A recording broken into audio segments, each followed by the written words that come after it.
Being here. My name is Hernandez, and I'm a famous poet. And, I started writing poetry when my fourth grade teacher said that poets had a poetic license, and they didn't have to worry about comma and grammar and spelling. I said, bingo, I'm a poet.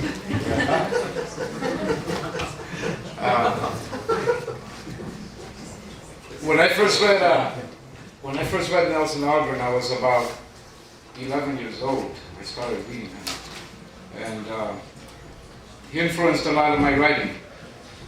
I've been in this city since 1955. I came in the big migration of Puerto Ricans that came here in the 50s, so I've been here ever since. This poem is called "The Day Chicago Blew Up." When the city accidentally blows up because Mrs. O'Leary's great-great-grandson Michael was taking another morning lunch break by Lincoln Park instead of supervising the sewer system that had been backing up for days. The mushroom cloud explosion was observed by surrounding birds, towns, and hamlets. All the natives smacked on the side of the head were miraculously unhurt and began praying since they thought Star Wars had arrived and would presently die from nuclear fallout. So all the ethnics forgot their cultural differences, stopped competing for next summer's fest, and began sharing recipes instead. Suburbanites were no longer afraid of being mugged by some pointed-toed shoe, black leather-dressed Chicagoan.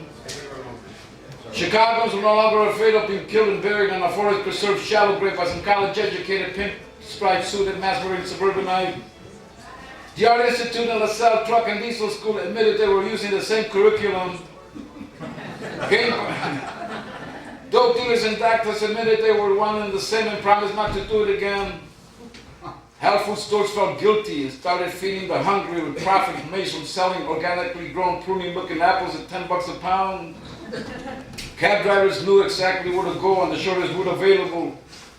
Rich people distributed their poverty. Rich people distributed their wealth.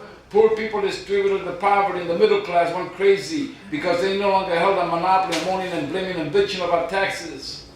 But finally,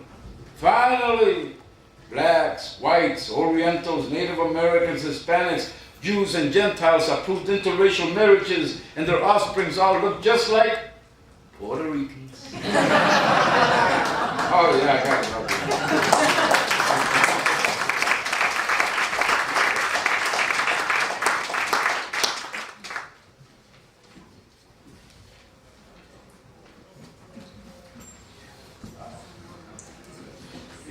I'm gonna just do Chicago poems because that's what I write a lot about, and because that's what Nelson Algren, who wrote about.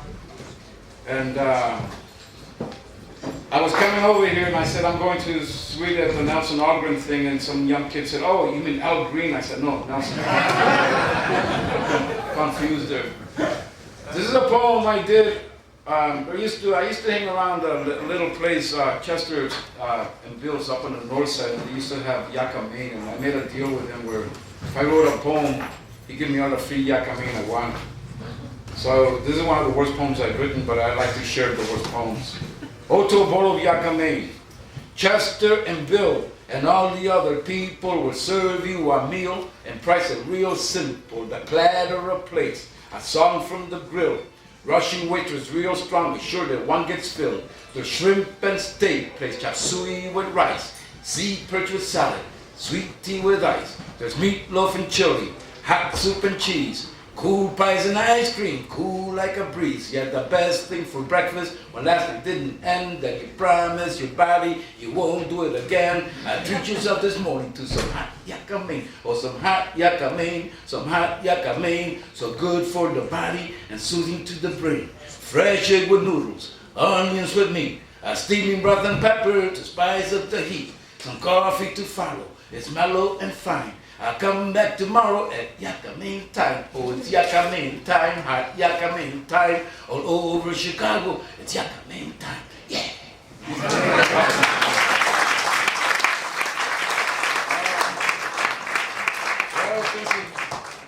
since you like that one so much, I'm going to do another one that's really the worst. This is, I wrote this one hanging around a coffee house. There's a lot of coffee houses in Chicago. As a matter of fact, the poetry scene in Chicago, almost every given night, there's a poetry event happening here in the city. Poetry under the stars, we have it. The city is a poetry happening here. And anyway, so what I did is I was hanging around this coffee house and I took their menu, and you know how they have all of those fancy type of foods like espresso coffee and pita bread and mocha and all that stuff. So what I did is I took all those terms and I wrote the worst poem I've ever written. It's a love poem. It goes like this. Please excuse me. It's called Random Love. I cannot express what I feel for you. When I see you entree through the door, my fruit spritz up at the thought of you, so soft and warm and hummus, like the petals of a young falafel. This hidden passion is a hot and Torani, like a combination plate, and you as cool as cucumber yogurt, driving me crazy at the sight of your muffins so brand new. You herbally tease me just to see me suffer with thoughts of making love to you on top of the checkcloth covered tabula. And I want to run away to Haini, Illinois, but I can't because you're telling me that you'll see me latte. And so I wait drinking cappuccino knowing how much mocha I love you. So please, please, I beg you, please take pita on this broken heart.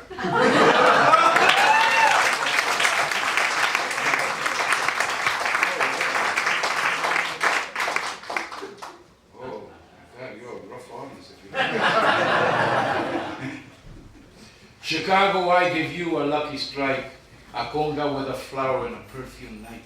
A dream becomes a dreamer, the church is neon blue, La Broadway hot with music and the sounds are always new. Chicago's something else. City sounds hang around rooftops, watching stepping up and down the Monday bus, as the street beat flows real slow, right on time with people dreams. Chicago's fish smells on Randolph Street, where baby disco bars and conceptual art, where artists die cheaper by the abstract dozen. It's shelter houses, it's halfway houses, it's bike route signs, it's one-way signs, it's bus stop signs, it's one big electrifying blue and orange stop and go, Chicago, Chicago, Chicago es mío, murió mi tío de sueño frío, la factoría le prometió, la prima mía salió un día al hospital y no volvió, yeah, Chi-Town is a symphony of colors and mood swings. Man, she's got no pity at all with her neon kiss inside her secret lovers. And meanwhile, she dances nonchalant like with endless night as she sips white poured Kool-Aid out of her alley song factory chimney glass.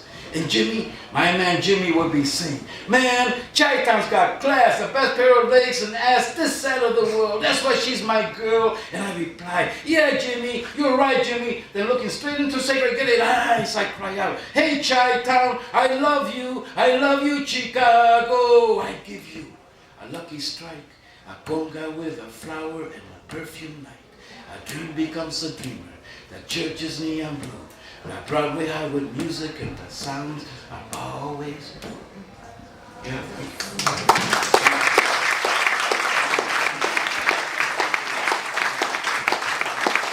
Well, it's nice to see some of my friends here and people that I've known for a long time.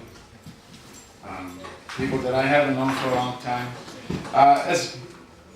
Oh, by the way, I have a CD out there that's for sale. It's called Satin City Serenade, which is poetry and music. I have a group that I founded back in 1971, and we did a CD and also some posters, and yeah, that's it. Posters and CDs. I'm looking for a poem here. I don't have it. Ah, yes. Anyway, the poster is about Riverview, and it's, I don't know if you remember Riverview. Maybe yeah. So this is about Riverview. Love it. And there's a poster that's out there, and my friend of mine, an artist illustrator. This is called Me and Randy Out in His Park, and it was a long time ago. It was the summer of '58. Me and Randy Out, yellow-haired, blue-eyed, first child friend in Chicago. When his papi took us on train, the Belmont bus to Riverview. His papi, who was big and red with rolled up sleeves and short, grim, sweaty hat, and fruit, vegetable truck smells, up, down city neighborhoods from Maxwell Street. Randy's pa, who lived hard and likewise smiled, who took us, me and Randy, out to Riverview, no longer there 35 years ago. We was kids and excitement beat our hearts with no mercy like the sun on our wild Brill cream hair tonic heads to get the Frankie Avalon fat stamina look. We was kids going to Riverview for nickel rides on the Barbs and Comet and Ferris wheel next to Aladdin's castle with cotton candy and sleazy men behind game stands. Step right up, knock the bottle, step right up, ring the bell, step right up, clang the bell, step right up, guess your age, step right up, shoot the candle, step right up, shoot the ducks, step right up with a lot of luck, step right up, you gotta win. Hurry, I see the tattoo man. Hurry, I see the bearded lady. Hurry, I see the snake woman, the human crocodile, the human fire eater, the human rubber band, the human tallest midget, the human. Only 5 cents, red and white tent, hot dog smells with elephant, parade, peanuts, and Russian shuffling million feet, and toot to merry-go-round, organ music. So we were full till almost belly ache, as it was getting late, back on the bus, on the train, me and Randy out, and his hard-living pop fell asleep, all together now in the summer of '58. Yeah. Remember that.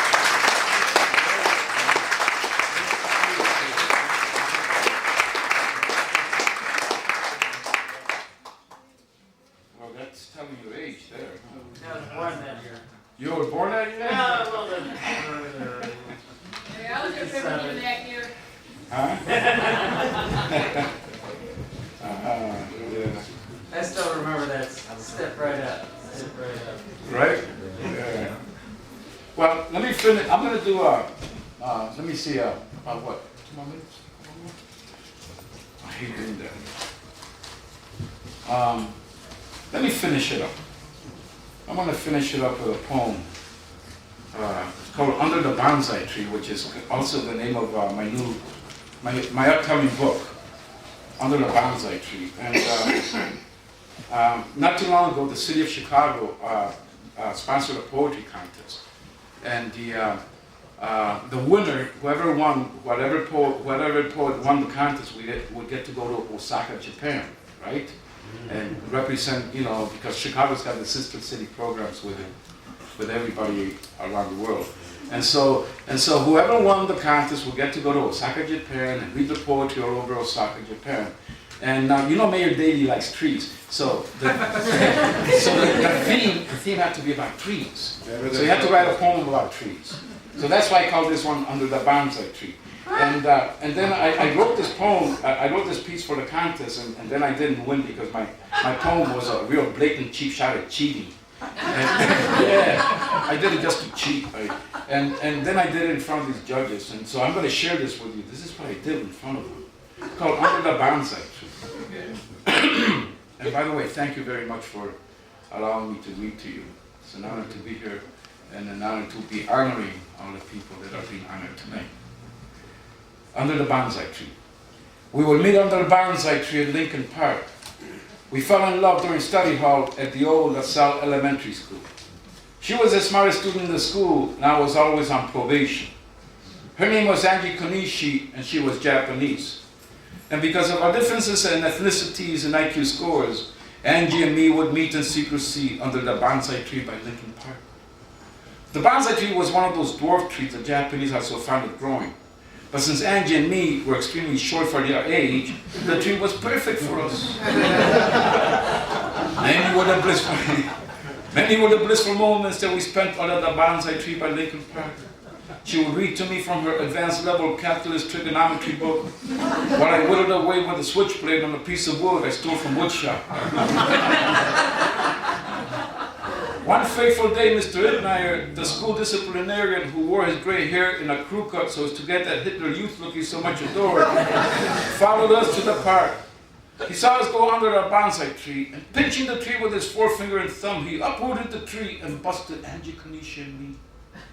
We went back to the Army Green School office, and our parents were called in for a conference.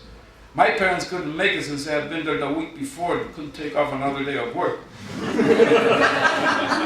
But Angie's family attended the meeting in shame and dishonor. Right there and then it was decided to separate us by sending Angie Konishi back to her village in Japan. Since then, I have been searching over 33 years for my love, Angie Konishi. Recently, I discovered that the name of her village is Osaka, Japan. And that is why I must win this poetry contest. So that I can fly to Osaka and be with my true love, Angie Konishi, who I met under the bonsai tree by Lincoln Park. So won't you please have a heart and allow me to win this contest? Thank you very much. God